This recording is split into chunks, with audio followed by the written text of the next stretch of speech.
Deus falou meu coração e eu quero falar com vocês hoje a respeito de renovar a nossa esperança pelas promessas de Deus.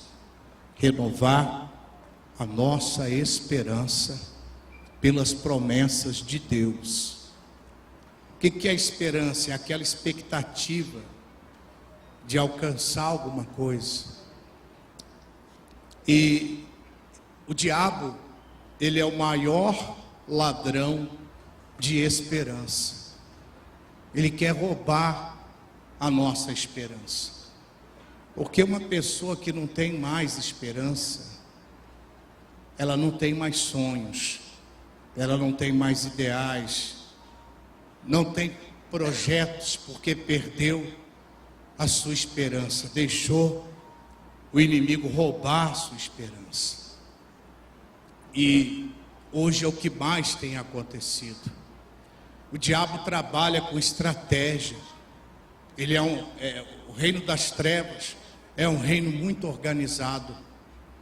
E ele sabe que quando ele consegue matar, destruir a sua esperança, ele consegue também fazer outras coisas na sua vida.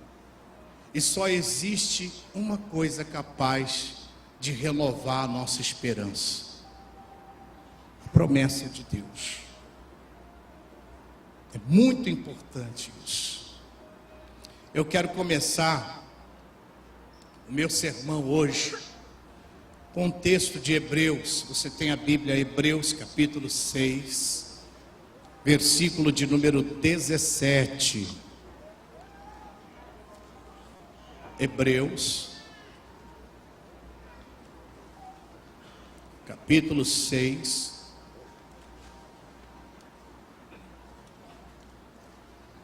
versículo de número 17.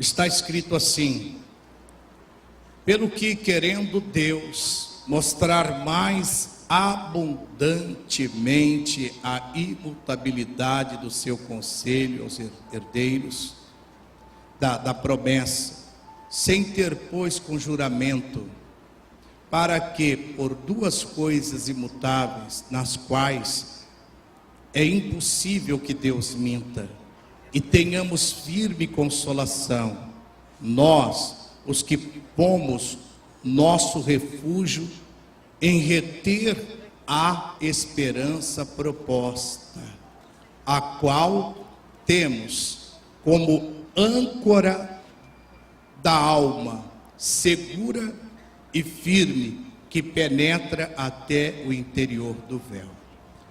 Veja que o autor do livro de Hebreus, ele, quando menciona a esperança, ele diz que a esperança é a âncora da alma.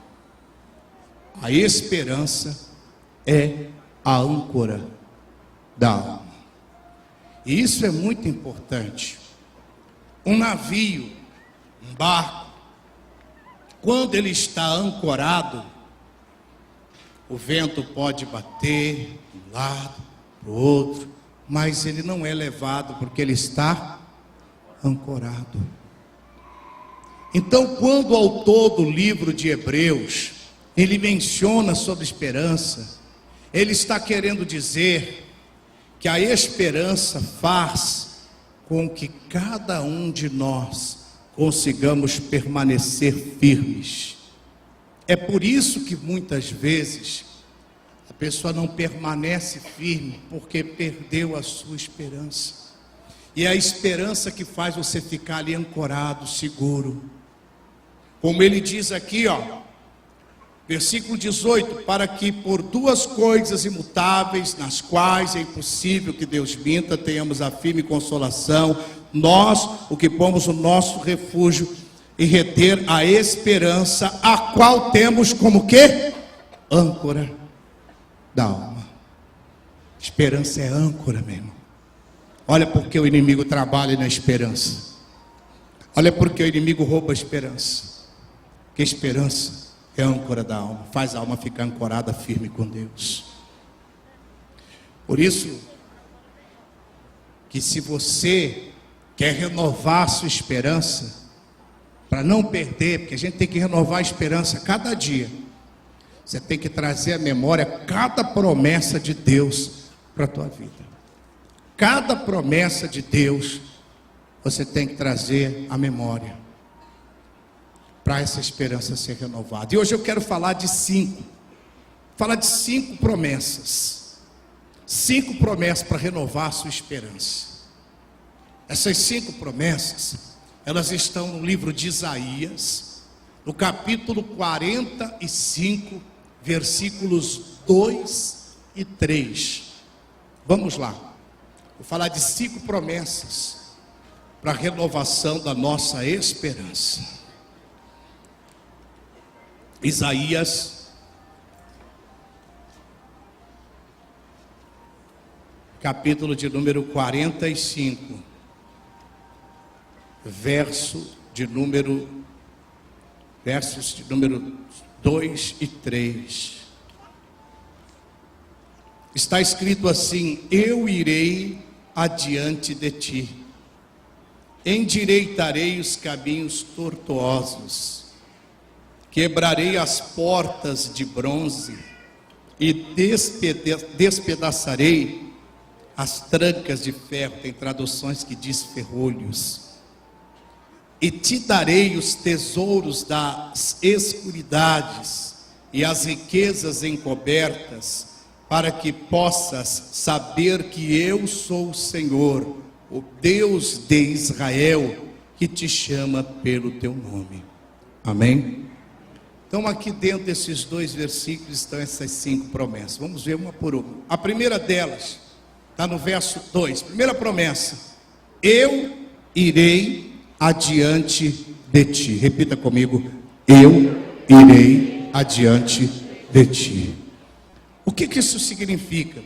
Significa que Deus está no controle de tudo.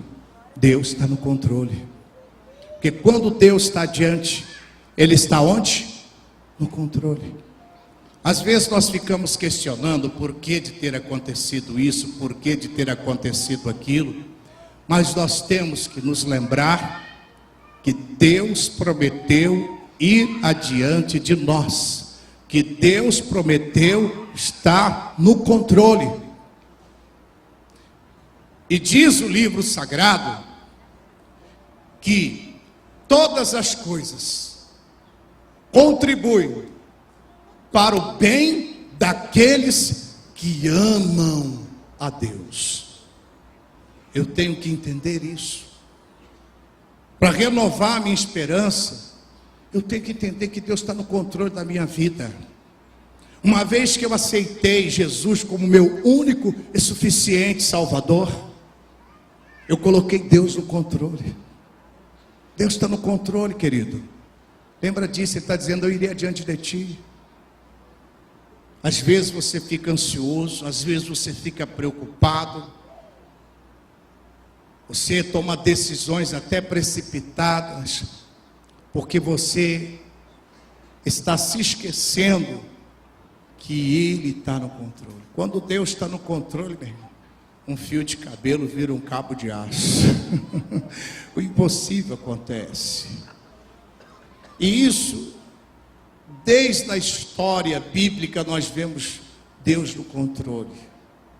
Você pode deixar marcado aqui, que a gente volta para Isaías daqui a pouco, é o nosso texto principal. Agora abra no livro de Êxodo, segundo livro da Bíblia, Êxodo capítulo 13, versículo 21. Êxodo capítulo 13, versículo de número 21.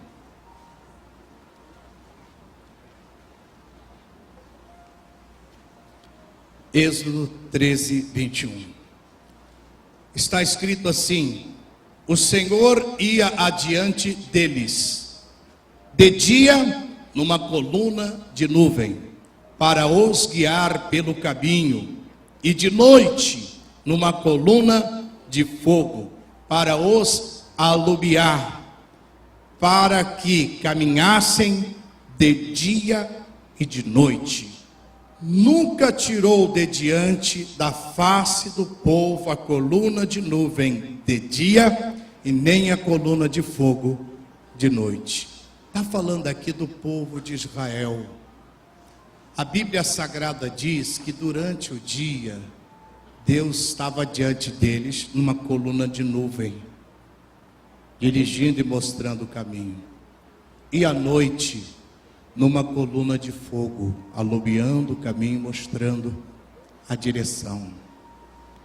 Desde daquela época, Deus estava no controle do seu povo, da vida do povo.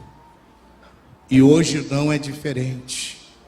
O Deus de Israel é o nosso Deus. Haja vista que a Bíblia diz que Ele é o mesmo ontem, hoje e o será para sempre. Se Deus estava no controle daquele povo, a vida daquele povo, Deus está também no controle da sua vida. Às vezes acontece de ficarmos chateados, surgem chateações. Para renovar a esperança eu tenho que me lembrar, não, Deus está no controle. Frustrações, decepções. Às vezes uma pessoa que você esperava tanto daquela pessoa, você esperava que realmente ela fosse pelo menos 10% daquilo que você imaginou, e ela te decepciona. Você tem que entender que Deus está no controle. Aquela pessoa se revelou agora para não te trazer problemas sérios lá na frente, para você saber que você não precisa contar com ela. Deus está no controle. É difícil, a decepção é grande, mas é melhor ela se revelar agora, para você saber que não pode contar com ela, do que você contar com ela sem saber quem ela é de verdade, e lá na frente você se revelar e você vai ver o tamanho da pancada que você vai tomar. Então Deus está no controle. Deus está no controle de tudo. Renova a sua esperança. Lembra disso. Creia nisso. Coloque o seu coração nisso. Voltando lá para Isaías, capítulo 45, verso 2. Segunda promessa nesse livro, nesse versículo. Conversa não. E endireitarei os caminhos tortuosos. Endireitar caminhos. Isso significa o seguinte, que muitos, apesar, às vezes está dentro da igreja, estão em caminhos tortuosos, caminhos errados. E eu digo uma coisa, ninguém consegue mudar sozinho. Não consegue, irmão.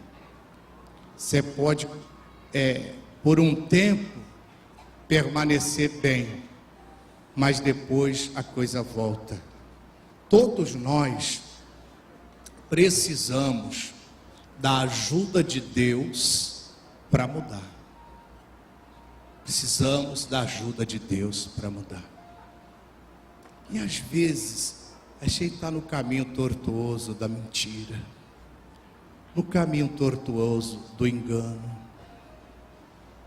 O cidadão chega para a esposa e diz: eu te amo, mas ele tem amante, esconde da mulher e vive uma vida de aparência no pecado. Você está no caminho tortuoso. Mas pastor, não estou conseguindo me libertar disso. Lembra da promessa? A promessa renova a tua esperança, que Deus endireita esse caminho tortuoso, se você deixar. Se você deixar, Deus endireita esse caminho e coloca você na linha. Agora, se você não quiser também, não tem jeito. Uma vez uma pessoa me procurou e disse assim: pastor, será que tem jeito para mim? Já fiz tanta coisa errada.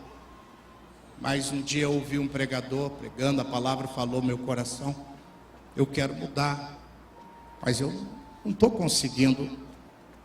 Eu sinto que tem o mal me dominando. E eu disse para ele: se você quiser, nada pode impedir. Você vai se unir a Deus E Deus vai lhe dar força para dizer não, e Deus vai endireitar o seu caminho tortuoso. A Bíblia fala no Evangelho de João, capítulo 8, sobre uma mulher que fora pega em ato de adultério. E eles queriam pegar Jesus em alguma palavra. Trouxeram a mulher até Jesus dizendo: Senhor, esta mulher foi pega em adultério, e a lei de Moisés diz que ela tem que ser apedrejada. Jesus de cabeça baixa, escrevendo no chão. Insistiram com ele: o senhor não vai fazer nada? Ele levanta a cabeça e diz: aquele dentre vós que não tiver pecado, atire a primeira pedra. E a Bíblia descreve que do mais moço ao mais velho, todos foram saindo daquele lugar. E ficou só Jesus e aquela mulher. Ele olhou para ela e disse: onde estão os teus acusadores? Ninguém te condenou, ninguém? Ela disse: não.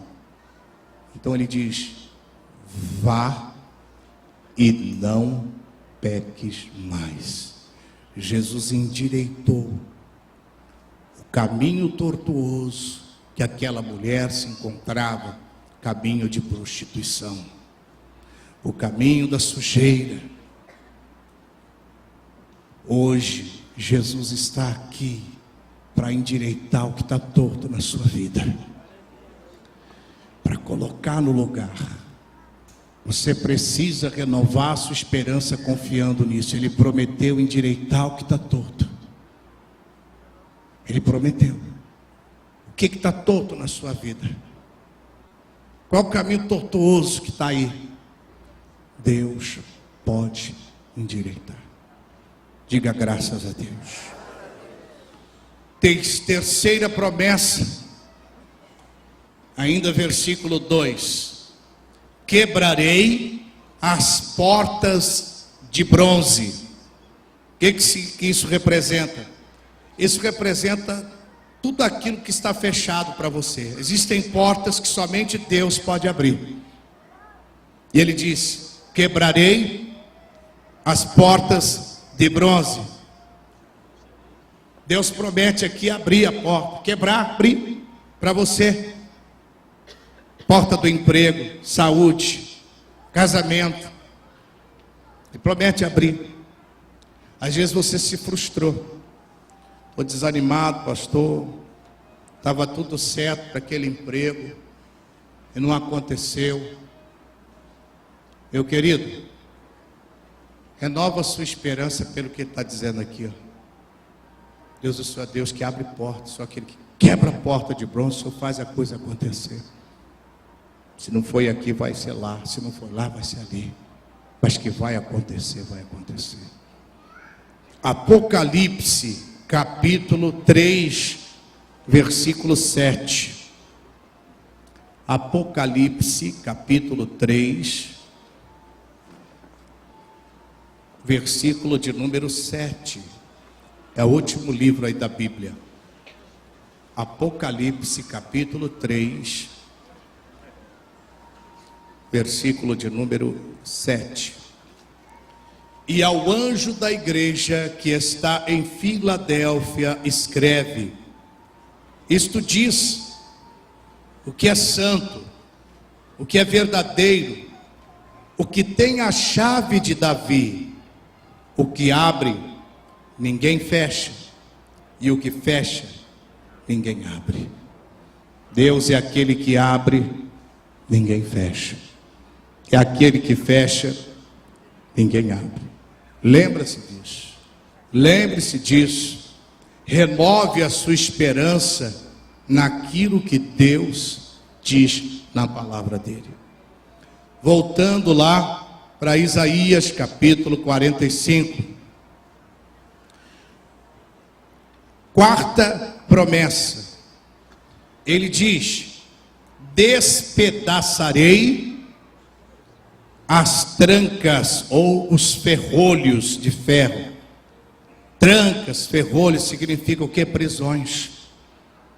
Tudo que for prisão espiritual, Tem gente que às vezes você olha para ela, parece que está bem, mas lá dentro ela está aprisionada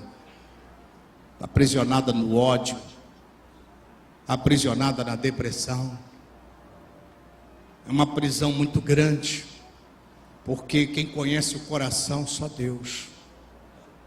Só Deus.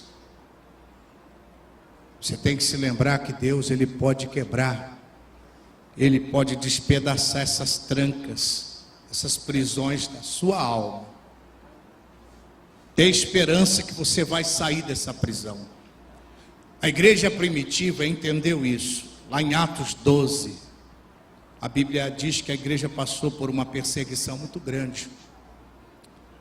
Herodes, vendo que isso agradava os judeus, ele mandou matar o fio da espada Tiago, depois prendeu Pedro e desejava fazer a mesma coisa com ele no dia seguinte.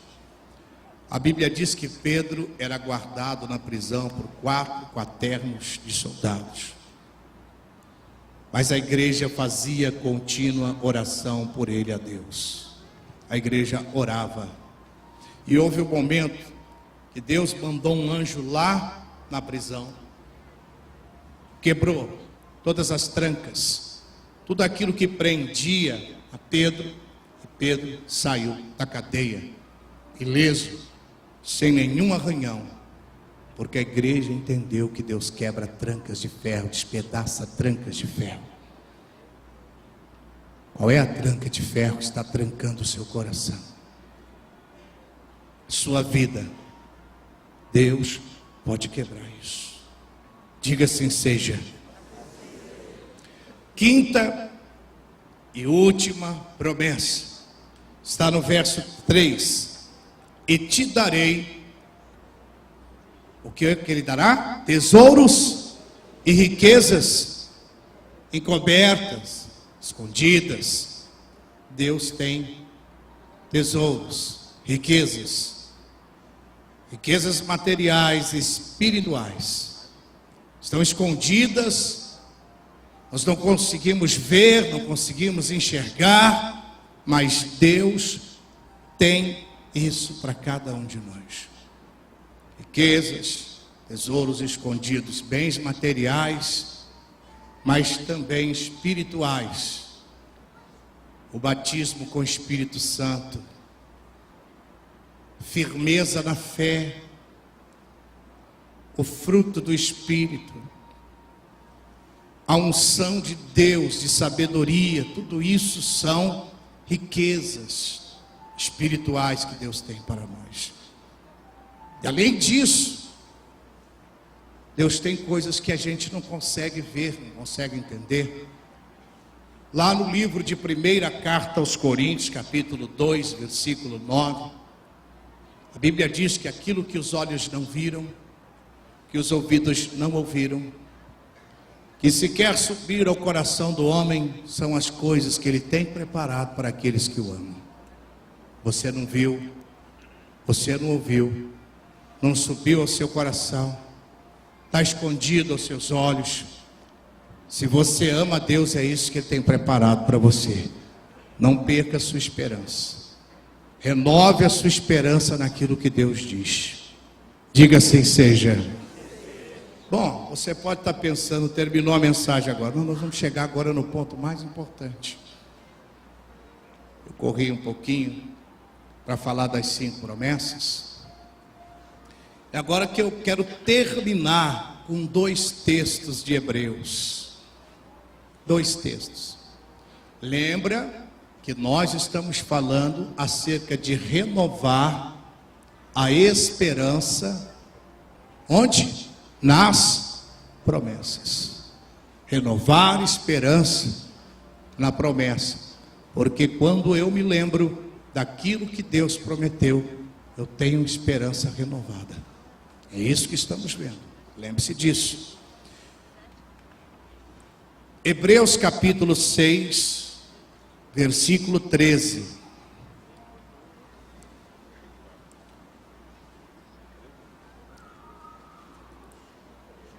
Hebreus, capítulo 6, versículo de número 13.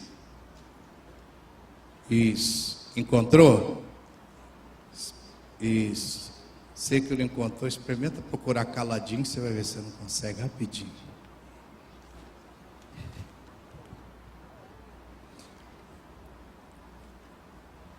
Verso 13 diz assim: porque quando Deus fez a promessa a Abraão, não tinha outro maior por quem jurasse, e jurou por si mesmo, dizendo: certamente abençoando te abençoarei, multiplicando te multiplicarei. E assim, esperando com paciência, alcançou a promessa. Porque os homens certamente juram por alguém superior a eles, e o juramento para confirmação é, para eles, o fim de toda contenda. Pelo que, querendo Deus mostrar mais abundantemente a imutabilidade do seu conselho aos herdeiros da promessa, se interpôs com juramento, para que por duas coisas imutáveis, nas quais é impossível que Deus minta, tenhamos a firme consolação, nós, os que pomos o nosso refúgio em reter a esperança proposta. Olha que interessante, a Bíblia começa a mencionar a respeito de Abraão. O Abraão foi aquele que recebeu a promessa de Deus, que seria pai de muitas nações, mas já era velho, e a sua esposa também, além de ser já idosa, era estéril, podia ter filhos, mas Deus fez a promessa: Abraão, sua geração vai ser poderosa na terra, eu vou te abençoar, Abraão. E que interessante, tem alguém maior do que Deus? Não, não tem.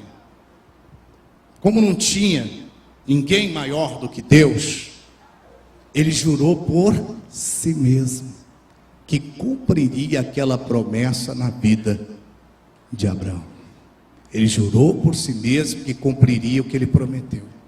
Você sabe o que é Deus jurar por si mesmo? Ele olha, você olha, você não consegue ver ninguém maior do que Deus. Ele jurou por si mesmo: eu vou fazer, Abraão, eu vou cumprir na sua vida o que eu prometi. Eu juro.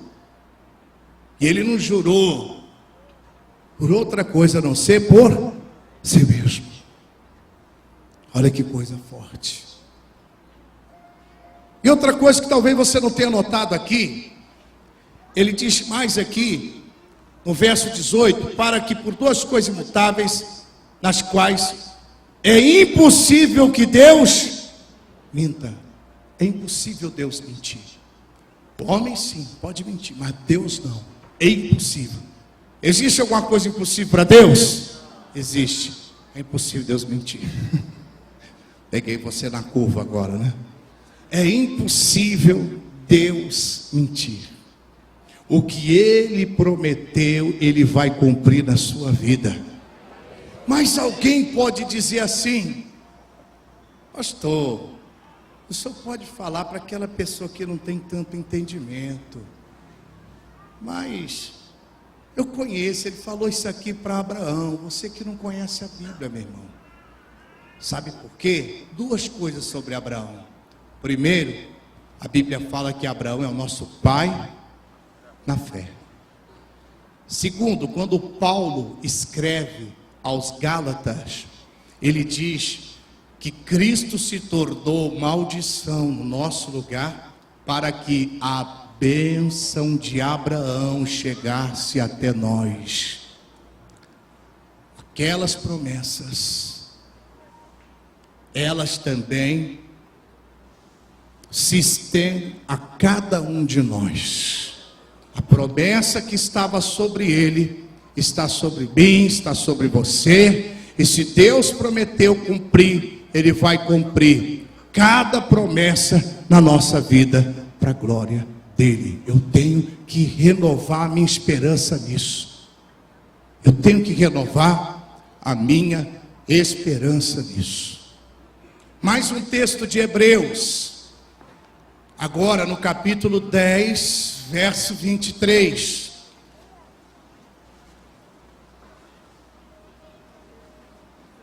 Por que eu tenho que lembrar da promessa para renovar a minha esperança? Nós vimos porque Deus não tinha por quem jurar, jurou por si mesmo. Nós vimos também que é impossível Deus mentir, por isso que a gente tem que renovar a esperança com base na promessa. E agora no verso 23 do capítulo 10 de Hebreus diz assim: retenhamos firmes a confissão da nossa esperança, ou seja, aquilo que nós esperamos, nós temos que reter a confissão, vai acontecer. E ele diz: porque fiel é o que fez a promessa, fiel é o que prometeu. E quem é que prometeu? É Deus, e Deus é fiel. E bom, uma coisa que eu aprendi, eu vou ensinar para você, coisa boa a gente tem que passar. Eu, quando fui chamado para o ministério, depois de algum tempo, Deus me deu uma palavra, que eu carrego comigo essa palavra, todo lugar onde eu vou. E quando as coisas ficam mais estreitas, eu abro a Bíblia, eu digo, Deus, está aqui. Eu leio para Deus aquele versículo, aquela promessa, dia que realmente o Senhor me chamou para o ministério. Eu ponho o dedo e disse: Deus, o Senhor disse isso e aquilo. Eu creio, porque fiel é o Senhor que prometeu isso aqui. Eu creio, Deus. Estou renovando a minha esperança nisso que o Senhor prometeu para mim. Eu não abro mão dessa promessa que o Senhor fez a mim. Não que Deus não conheça aquele texto, Ele conhece. Mas eu estou me colocando diante de Deus, assumindo a posição de filho, de herdeiro da promessa, para reivindicar algo que Deus me prometeu.